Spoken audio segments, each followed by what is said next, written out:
Hey everybody. So today we're going to move on to 3.10, and it is very similar to 3.9 in the fact that we're still using this solve method of conflict resolution and problem solving. Hence the reason why I'm actually using the same slide that I did last time. However, today um, we are going to focus in on the L and the V part of solve rather than the S and the O, which of course we did last time. So yeah, our learning goal is the same. Um, what steps can we take to resolve conflicts? So yeah, I want you guys to rewatch this video, or if you remember the video, you don't need to, but that's what I'll be talking about. That Mark Wahlberg, Will Ferrell kind of fight, argument those two get into, all over the whole issue of humming in the workplace, which again, very applicable issue, an issue that you guys will almost certainly run into, um, when you have someone being too loud and you're trying to get work done. Okay, so I am just going to go ahead and get to that. Um, up, up. So we're going to focus in on this list the possible options and outcomes. If I can find, here it is. List possible options and outcomes. So right here, you're really just brainstorming solutions to the problem at hand. And this is pretty straightforward. Really, whatever comes into your head, I think, is fair game. Um, at least if it's somewhat like um, thought out and responsible. You can't just say things that are completely biased towards you. So, for instance, like if your outcome is to go ahead, and obviously you guys wouldn't do this, but like take his computer and throw it across the room. That's not a good possible outcome. But maybe saying, hey, could you just put in headphones and then like tune them out? Bam.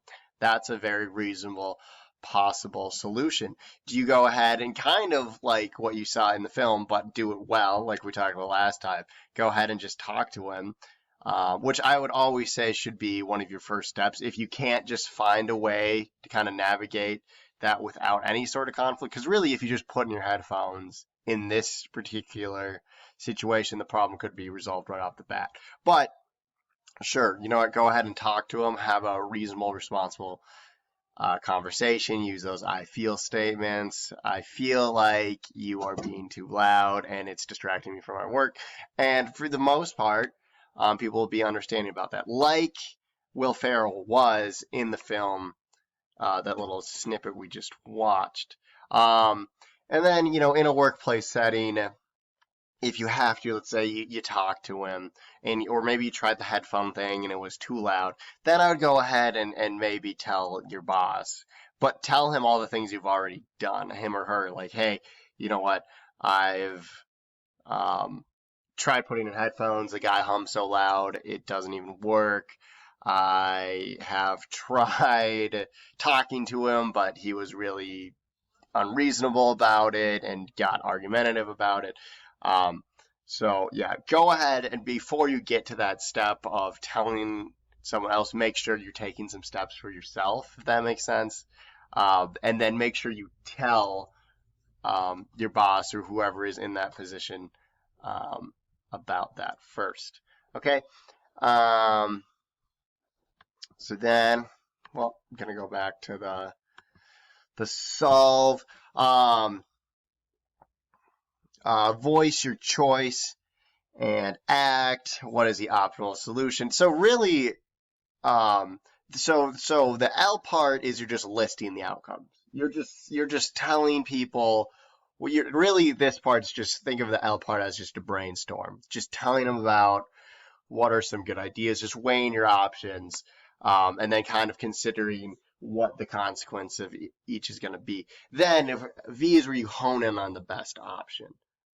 So, and let's see if I can, so let's say you try the headphones thing or whatever, because that one you just try by yourself, see if it works, and that doesn't work. So then you may be, okay, well, my best option is just to go ahead and talk to him. So now you get into that, how should, we act on it? How should you act on it?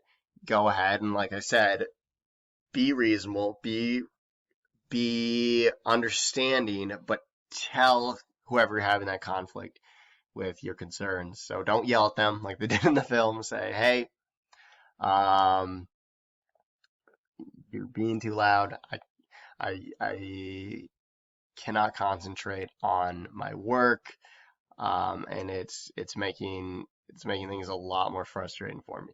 And most of the time, people will be pretty reasonable about that. So that is really so.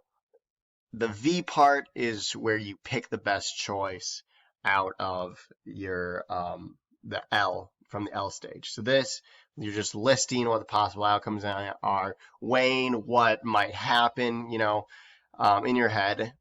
And then V, you are picking the best one. So this one, this is getting a little repetitive now, but bear with me. This one, listing the possible outcomes. Just brainstorming. This one, picking the best one.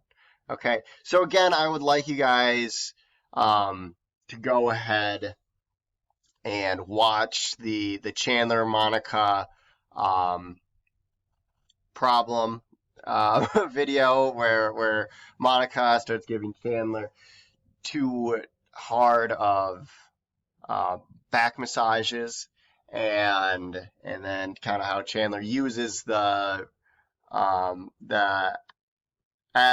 the listing the possible outcomes, and V, how he acts on it. So for this one, we're not going to really know, right? So this one's you're going to have to come to more of an assumption, and just what do you assume some of the things that are going through his head? And I don't really. He might list some of them out, but it's okay if you guys just kind of just assume, like that's really okay. What are some things that might have gone through his head? Like, should I directly confront her about it? Do I just avoid the situation? Those are some of the things you kind of see in the film, but it's okay if you jump to some conclusions because we're not in Chandler's head, right? And then how does he voice his concerns and act on it? Now, I changed both of these. This is 3.9, and I kind of worded it weirdly in the first video, so I kind of changed it a little bit. So, as you guys will see later. So this is the S and the O step. How did Chandler use them, or how could he have used them? And that's the same wording I used in this one you guys are supposed to do today. First of all, tell me what the steps are. We've been over those pretty thoroughly, so you should know them. Plus, they're in the slide, which I will upload with all of this. So yeah, how did Chandler use them, or how could he have used them? And that's all I want to do. Again, there is no baseline for this one or for the next lesson because they're all kind of following the solve steps. So I didn't see the point of putting another baseline in for these two lessons. So yeah, again, email me with any concerns you have. Yeah, good luck, guys.